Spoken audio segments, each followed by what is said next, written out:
Bulan Ramadan adalah salah satu bulan yang dimuliakan oleh Allah Subhanahu wa taala, dan ada 5 bulan dari bulan-bulan Hijriah yang dimuliakan oleh Allah Subhanahu wa taala. Puncaknya adalah bulan Ramadan. Dan 4 bulan yang tersisa dikenal dengan Ashhurul Hurum, bulan yang dimuliakan. Allah sebutkan dalam surah At-Taubah ayat 36 masalah itu. A'udzu billahi minasyaitonir rajim.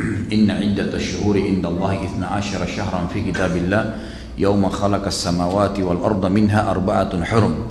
Sesungguhnya di sisi Allah Subhanahu wa taala ada 12 bulan yang Allah telah tentukan sebagai perhitungan kehidupan manusia, yang bulan-bulan tersebut diantaranya ada yang 4 dimuliakan.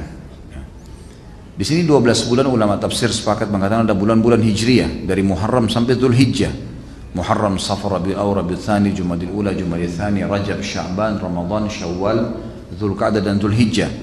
Dan 4 bulan yang selain Ramadan dimuliakan adalah, kata Nabi SAW, bulan Rajab yang berada di antara bulan Jumadi dan bulan Sya'ban, dan ada 3 bulan berturut-turut, Dzulqa'dah, Dzulhijjah dan Muharram. Jadi ada 3 bulan setelah itu, Dzulqa'dah, Dzulhijjah dan bulan Muharram. Ini adalah 5 bulan yang Allah muliakan dari bulan-bulan yang lainnya. Kata para ulama, dimuliakannya bulan-bulan ini sebagaimana Allah Subhanahu wa taala juga muliakan dari kalangan para malaikat. Ada Jibril, ada Mikail, ada Israfil. Jibril sebagai pimpinannya, Mikail sebagai wakilnya, Israfil sebagai pemegang sangkakala sehingga terjadinya kiamat. Kemudian 8 malaikat pemikul arsy. Kemudian juga Allah Subhanahu wa taala memilih dari waktu-waktu, gitu kan. Tempat misalnya di muka bumi juga ada yang lebih mulia dari yang lainnya, seperti adanya wilayah Mekah dan Madinah serta Masjid Aqsa. Itu Allah SWT muliakan dibandingkan tempat-tempat yang lain di muka bumi ini. Di antara manusia juga Allah Subhanahu wa taala muliakan para nabi-nabi di antara manusia yang lainnya.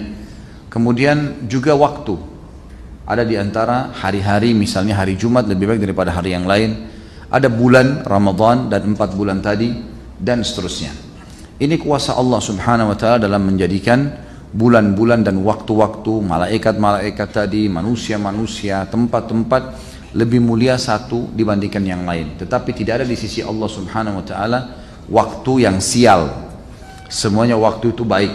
Sebagaimana sabda Nabi SAW dalam hadis Bukhari, Allah berfirman hadis qudsi, la tasubbud dahar fa innid dahar. Jangan pernah kalian mencaci maki waktu, karena waktu adalah ciptaanku. Tidak ada waktu sial kata ulama hadis, tapi ada waktu lebih baik daripada yang lainnya, gitu kan? Sama halnya tidak ada manusia sial, tapi ada manusia lebih baik dari yang lainnya. Kalau ada seseorang kena cobaan, kalau bukan karena pengingin derajatnya, maka bisa saja memang karena kesalahan dia sendiri. Dia pernah mencuri maka dicuri, dia pernah memfitnah maka difitnah, dia pernah memukul maka dia akan dipukul. Memang itu sunnatullah, hukum. Tapi sebenarnya kalau manusia itu berjalan di yang benar, tidak ada kata-kata sial bagi mereka. Ya, dia akan terus bahagia saja. Ada yang lebih baik dari yang lainnya. Berbicara dari salah satu dari 5 bulan yang mulia, itu bulan Ramadan. Setahun sekali ini, bulan ini penuh dengan banyak sekali berkahnya. Kata para ulama, satu-satunya bulan di mana manusia yang beriman diwajibkan puasa hanya bulan Ramadan. Selain daripada itu, kalaupun ada puasanya, maka puasanya sunnah. Ini fadilah yang pertama. Dan bulan Ramadan ini memiliki fadilah-fadilah yang lain yang bulan lain tidak miliki. Di antaranya sabda Nabi SAW dalam hadis sahih, kalau mau tiba Ramadan, beliau selalu bersabda kepada para sahabatnya, telah tiba buat kalian bulan Ramadan, bulan yang penuh dengan berkah. Berkah artinya semua orang akan mendapatkan merata kesenangan, kegembiraan, ketentraman, itu namanya berkah. Di Ramadan walaupun panas musim kemarau, semuanya orang, mayoritasnya tidak semua, mayoritas orang beriman berpuasa. Mereka saling berbagi, mereka saling merendah. Umumnya orang-orang yang bermaksiat teredam di bulan Ramadan. Itu makna daripada berkah. Bulan yang penuh dengan berkah dan rahmah. Rahmah adalah kasih sayang Allah yang diberikan dengan cara pelipat gandaan pahala orang-orang yang beramal saleh, dan juga peredaman dosa dari orang-orang yang bermaksiat. Makanya dalam hadis lain dikatakan riwayat Bukhari, kalau tiba Ramadan maka malaikat berseru, wahai pelaku kebaikan, lipat gandakan segera pahala kalian karena pahala sedang dilipat gandakan, dan wahai pelaku keburukan, segeralah taubat karena kesempatan Allah sedang menyempitkan jalanmu. Jadi lagi sempit jalannya untuk berbuat dosa. Allah melihat persaingan kalian pada bulan itu, maka lihatkanlah yang terbaik dari kalian di sisi Allah Subhanahu wa ta'ala. Disuruh kita melakukan yang terbaik. Bulan Ramadan termasuk bulan akan membersihkan dosa kita. Sebagaimana hadis Bukhari Muslim. Kata Nabi SAW, antara Jumat ke Jumat, antara Ramadan ke Ramadan, antara umrah dengan umrah, pengampunan dosa di antara keduanya selama seseorang meninggalkan dosa-dosa besar. Jadi kalau selama setahun ini dari Ramadan yang kemarin sampai Ramadan akan datang, ada dosa-dosa kecil yang kita lakukan, tidak sengaja lihat yang haram, tidak sengaja jama yang haram, ada dosa-dosa kecil yang selain dosa besar, maka begitu tiba Ramadan akan datang, kita berpuasa, dosa kecilnya otomatis dibersihkan selama setahun itu. Ini fadilah yang luar biasa dari bulan Ramadan. Juga dalam hadis Bukhari Muslim disebutkan, siapa yang mendirikan atau siapa yang berpuasa Ramadan dan mendirikan malamnya dengan keimanan, man shama ramadhana imanan wa ihtisaba, hadis lain dikatakan man qama ramadhana imanan wa ihtisaba, ghufira ma taqaddama min dzambi. Siapa yang berpuasa Ramadan karena keimanan, yakin itu perintah Allah, rukun Islam, dan mengharapkan pahalanya, maka akan diampuni dosa-dosanya yang telah lalu. Begitu pula dengan barang siapa mendirikan malam sampai imamnya bubar. Kalau dia sholat dengan imam sampai imamnya bubar, dari sholat sampai selesai sholat berjamaah, maka dicatatkan baginya beribadah semalam suntuk. Dicatatkan baginya beribadah semalam suntuk. Ya. Makanya teman-teman yang mau memang sholatnya cuma 8 rakaat Ramadan terawih, maka dia sholat di masjid yang 8 rakaat, sehingga kalau imamnya selesai 8 rakaat dan tambah witir 3 sudah bubar, Anda sudah dapatkan fadilah ini. Kalau Anda memang sholat di sebuah masjid yang 23 rakaat, ya 23 rakaat dikerjakan. Karena kalau kita keluar sebelum imam, bukan berdosa tapi kehilangan fadilah. Karena di sini syaratnya memang sampai imamnya bubar, gitu kan? Sampai imamnya bubar. Dan insya Allah di sini saya melihat tidak ada perselisihan sebenarnya. Cuma ada sebagian teman-teman yang agak menekankan masalah, udah 8 sama 11. Hadis Aisyah radhiyallahu anha bahwasanya Nabi SAW tidak pernah menambah lebih dari 11 rakaat Ramadan atau luar Ramadan, gitu kan? Ini pendapat pertama, dan akhirnya tidak mungkin ada ditambah sholat lagi. Termasuk kalau orang sudah tarawih nggak ada lagi sholat tahajud di malam hari. Ini pendapat tentunya. Ada pendapat yang lain mengatakan tidak seperti itu pemahamannya. Aisyah radhiyallahu anha menyampaikan tentang apa yang beliau tahu di rumahnya. Sementara istri Nabi SAW pada saat itu 11 orang. Jadi Aisyah bertemu malam bersama Nabi SAW adalah setiap 11 malam. Jadi bisa saja Aisyah radhiyallahu anha menceritakan tentang keadaan yang dia tahu tentang keadaan Nabi SAW.